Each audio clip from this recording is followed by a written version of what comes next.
सिंहासन है चमत्कारी, ये सिंहासन है चमत्कारी, 32 पुतलियों वाला, इसकी हर पुतली का हिस्सा है एक से निराला।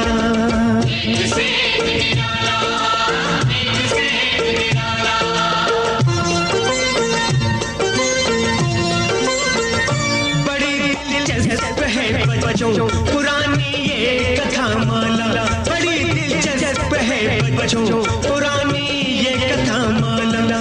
इसमें हर बार मिलेगा तुम्हें मनोरंजन का मसाला, मनोरंजन का मसाला। सिंहासन बत्तीसी,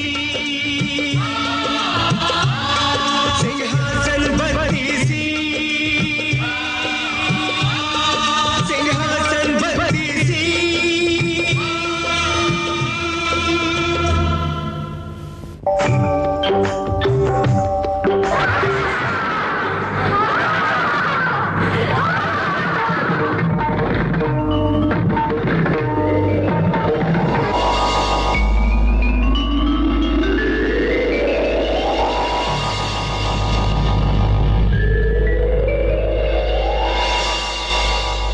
ठहरिए राजा भोज, जरा रुकिए।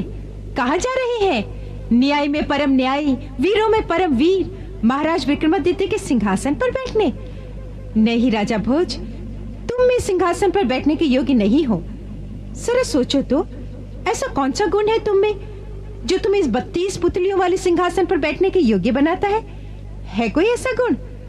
रुको, मैं तुम्हें महान सम्राट वीर विक्रमादित्य की कहानी सुनाती हूँ।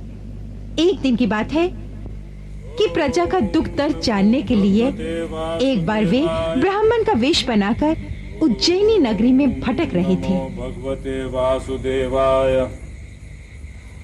ओम नमो भगवते वासुदेवाय। प्रणाम ब्राह्मण देवता। सुखी रहो। इतनी रात को आप कहाँ निकल पड़े? किसी को खोज रहे हैं क्या?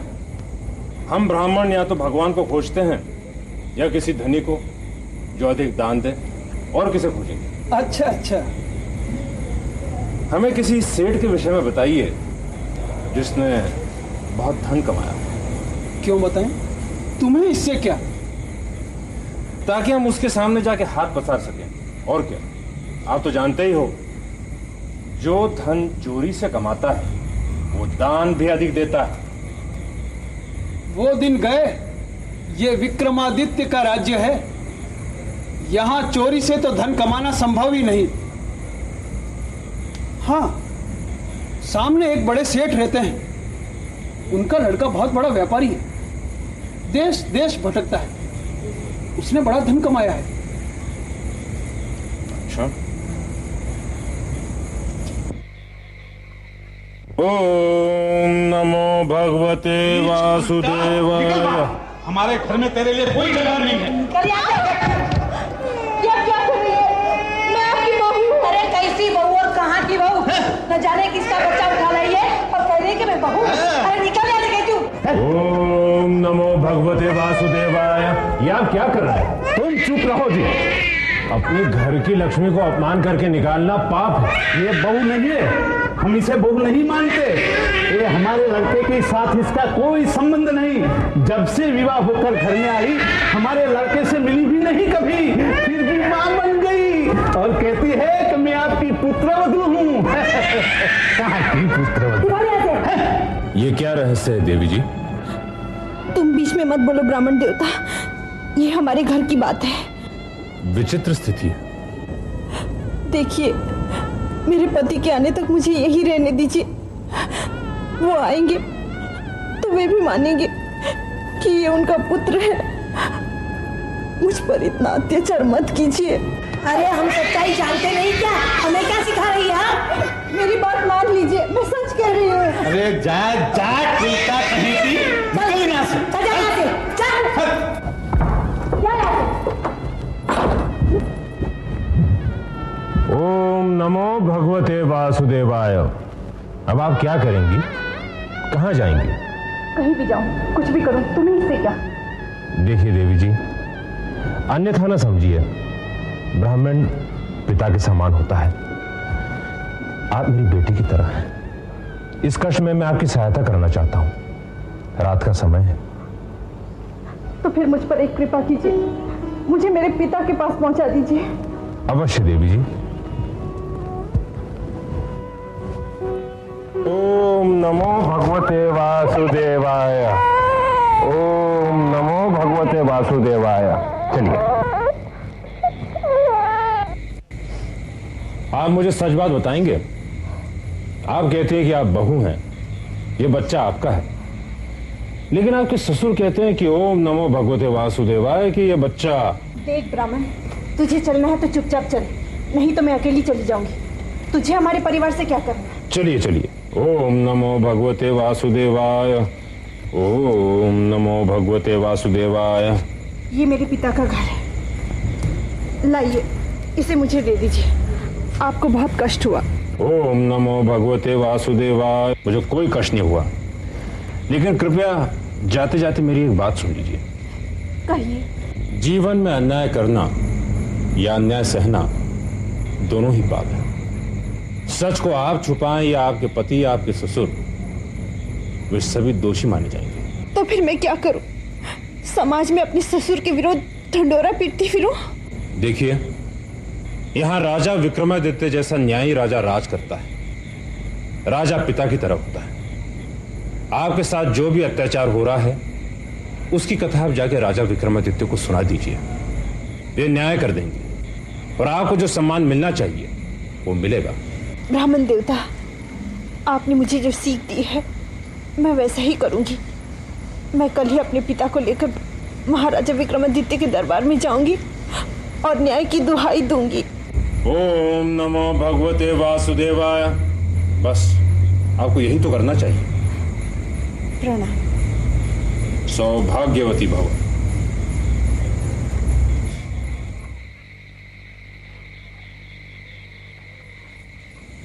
ओम नमो भगवते वासुदेवाय। महाराज, नगर के एक सेठ श्याम सुंदर अपनी पुत्री के साथ आए हैं। आपसे कुछ कहना चाहते हैं। बुलाओ। प्रणाम महाराज।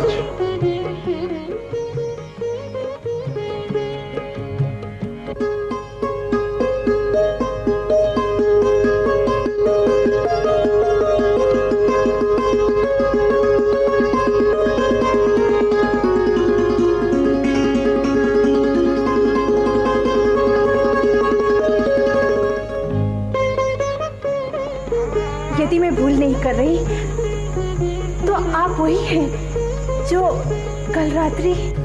ओम नमो भगवते वासुदेवाय। मैं वही हूं।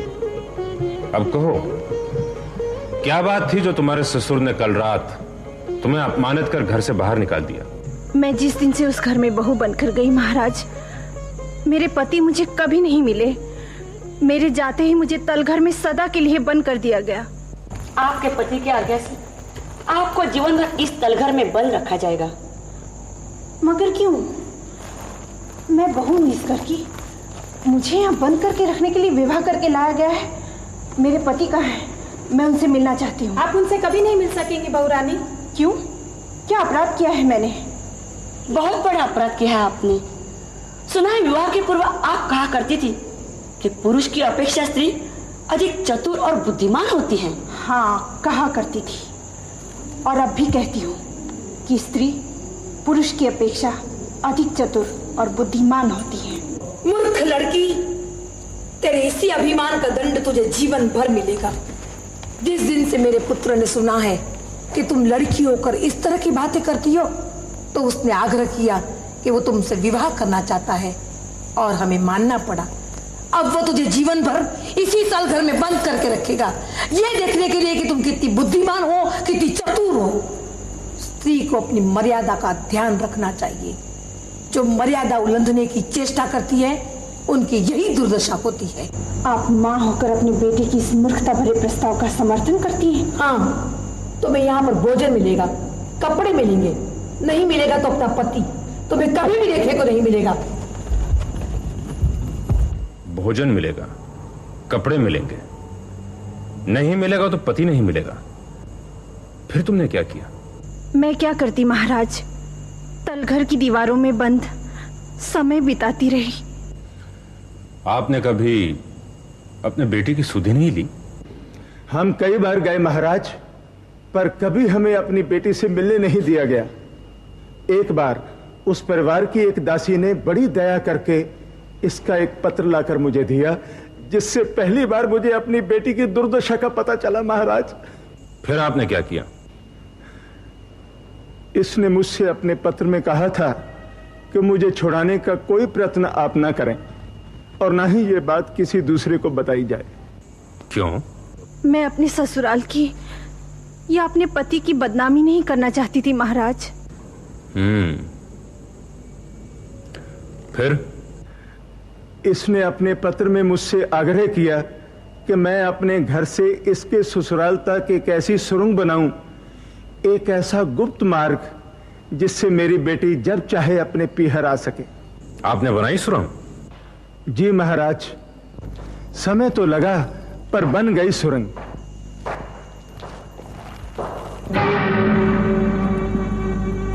पिताजी। बेटी, मेरी बेटी।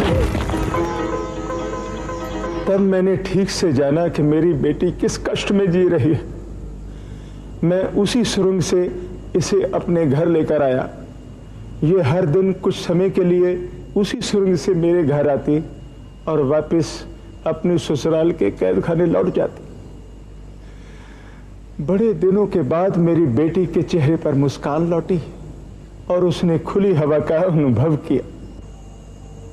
इस पूरे समय तुम्हारा पति तुमसे विरक्त बना रहा? उसने तुम्हें देखने का, जानने का, चिढ़ाने का या दुखी करने का भी कोई प्रयत्न नहीं किया? मुझे कुछ नहीं पता महाराज। उनके विषय में कोई बात जानने पूछने का मेरे पास कोई साधन नहीं था और वे दासियां भी मुझे कुछ बता नहीं सकती थी। पहली बात तो यह है महाराज कि मेरा दामाद अपने व्यापार व्यवसाय के चक्कर में अधिकतर नगर के बाहर ही चला जाता है। नगर में रहता भी है तो उसका अधिकांश समय अपनी मित्र मंडली के साथ घर के बाहर ही बीतता है। हाँ, तो आगे कहो, फिर क्या हुआ?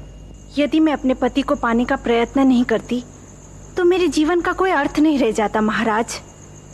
अपने पति को रिझाने और उन्हें अपनी ओर आकर्षित करने के लिए मैंने ग्वालन बनने का निर्णय लिया और अपने पिता से कहकर नगर के बाहर एक झोपड़ी बनवाई, कुछ गाय भैंसे पाली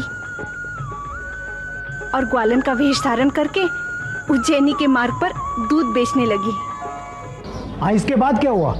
अरे वो तो उसकी स्त्री बड़ी समझदार थी, सारा षड्यंत्र समझ गई और उसने अपने पति को समझा दिया। मैं नहीं मानता, ऐसा हो ही नहीं सकता। स्त्री में बुद्धि ही नहीं होती, तुम उसे समझदार कहते हो? तुम तो हर बात पर स्त्रियों के विरुद्ध बकते रहते हो। दूध ले लो रे दूध, हाँ दूध ले लो रे दूध। दूध वाली आ रही है, बहुत सुंदर है यार। मैंने कभी सोचा ही नहीं था कोई ग्वालन इतनी सुंदर होती है। तू रोज उसी की प्रतीक्षा में यहाँ इसीलिए बैठा रहता है? और नहीं तो क्या, मेरा बस चले मैं इसे अपने घर ले जाऊंगा। अपने बाप के जूते खाओ।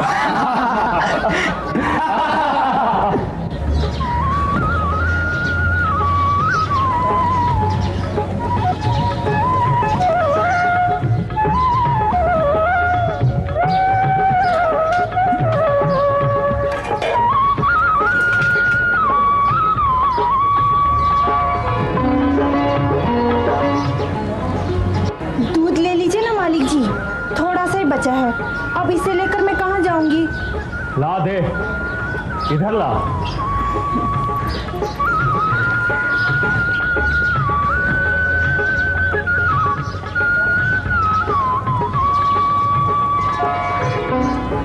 मालिक जी, दूध।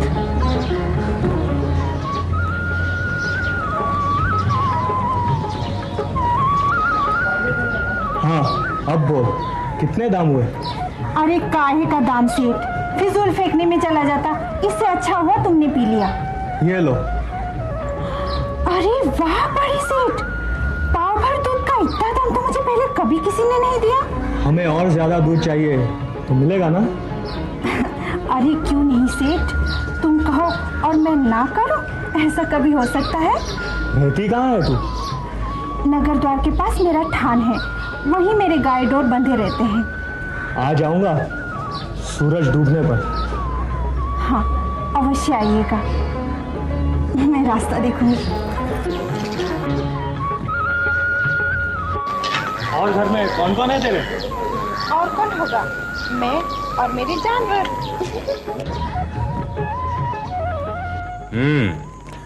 सच कहती थी तुम, स्त्रियां पुरुषों से अधिक होशियार होती हैं। फिर क्या हुआ? वो आया? क्यों नहीं आता महाराज, वो मुझे अपनी विवाहिता पत्नी थोड़ी ही समझता था। जो अकड़ दिखाता उसे तो आ नहीं था।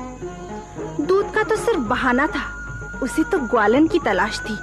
और मुझे भी उसे दूध थोड़े ही बेचना था, मुझे भी अपना पति चाहिए था। ऐसे ही बड़ा समय बीता महाराज। हर रोज ससुराल से सुरंग में होती हुई मैं पीहर आती और ग्वालन का वेश धारण करके उनके साथ समय बिताती। उसने तुम्हें कभी नहीं पहचाना? अपनी बहू को कभी देखा हो तो पहचाने, वो तो दूध बेचने वाली का प्रेमी। उसने मुझे कितने जेवर भेंट किए, कितना धन दिया और सचमुच मुझे बड़े सुख से रखा। फिर एक दिन जब वो मुझसे वहां मिलने आया महाराज, तो वहां ना वे गाय भैंस थी, न वो ग्वालन और ना ही उसकी झोपड़ी। यहाँ वहां पूछता ही रहा कि वो ग्वालन कहाँ गई, पर किसी को पता हो तो जवाब दे। किंतु तुम अदृश्य क्यों हो गई? ये मां बनने वाली थी, अब यश ही फैलता, ये बदनाम होती और मेरा दामाद तो होता ही। मैंने इन दोनों का मिलना जुलना बंद कर दिया। और एक दिन दासियों ने भोजन देने के लिए दरवाजा खोला तो देखा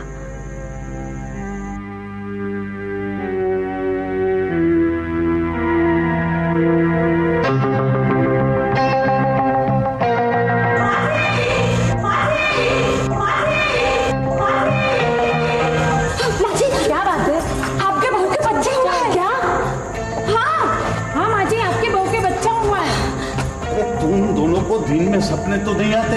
2 वर्ष से तल घर में बहू अकेली पड़ी है और तू कह रही है कि बच्चा हुआ। हम सच कह रहे हैं, अब चलकर देखें, उनके गोद में बच्चा है। चल चलिए चलिए बाजी।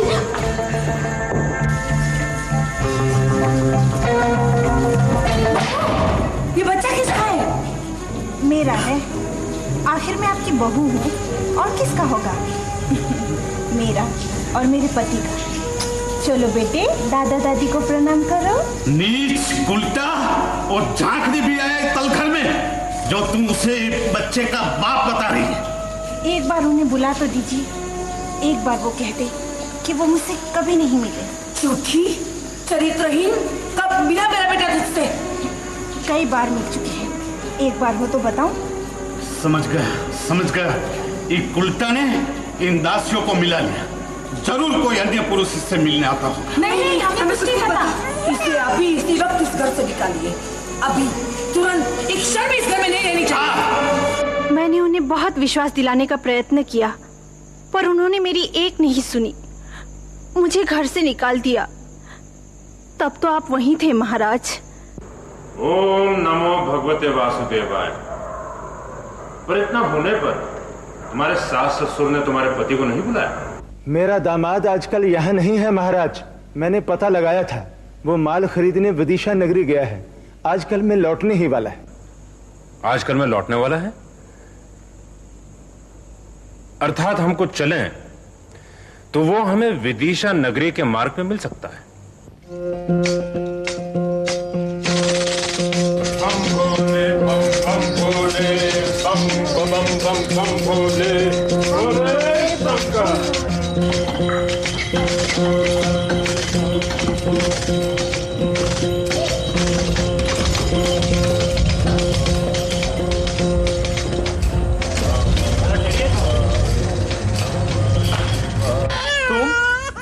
तुम यहाँ इस रूप में? मैं और क्या करती, इसके सिवा और कोई रास्ता नहीं था। मेरा जोगन हो जाना ही ठीक था। तुम एकाएक मुझे छोड़कर कैसे चली गई? मेरे लिए और कोई मार्ग न था। इसे देखो, तब मैं तुम्हारे इस बच्चे की माँ बनने वाली थी। मेरी तो बदनामी होती, साथ में नगर में तुम्हारी भी बदनामी होती। इसलिए मैंने सोचा इस प्रेम कथा का यही अंत हो जाना चाहिए। पुत्री, ये पुरुष कौन है? ये मेरे प्रेमी है, मेरे सब कुछ है, मेरे इस बच्चे के पिता हैं। सुखी रहो। जब ये हमारे आश्रम में आई, ये मां बनने वाली थी, बहुत दुखी थी, आत्महत्या का सोचती थी। हमने कहा नहीं, ऐसा नहीं होगा। बच्चे को जन्म देने के बाद ये जोगन बन गई। ठीक ही था, प्रेमी छूट जाने के बाद इसका इस दुनिया में था कौन? नहीं बाबा, अब ये जोगन बनकर नहीं रहेगी। मैं इसे कब से खोज रहा हूँ। मुझे इनके साथ जाने की आज्ञा दीजिए बाबा। यदि ये तुम्हें बहू मानकर अपने घर ले जाए तो हम ये आज्ञा दे सकते हैं। मुझे स्वीकार है। तो जाओ, अपने माता पिता से कहकर हमारे स्वागत की तैयारी करो। हम कल प्रातः तुम्हारे घर आएंगे।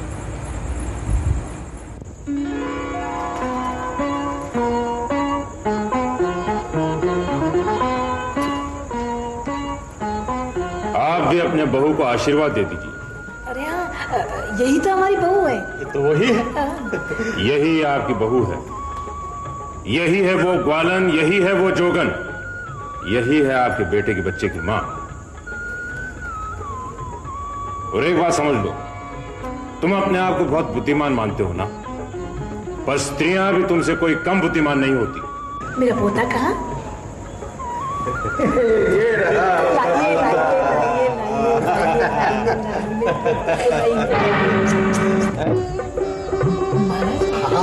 महाराजा विक्रमादित्य की जय। महाराजा विक्रमादित्य की जय। सुनी कहानी राजा भोज?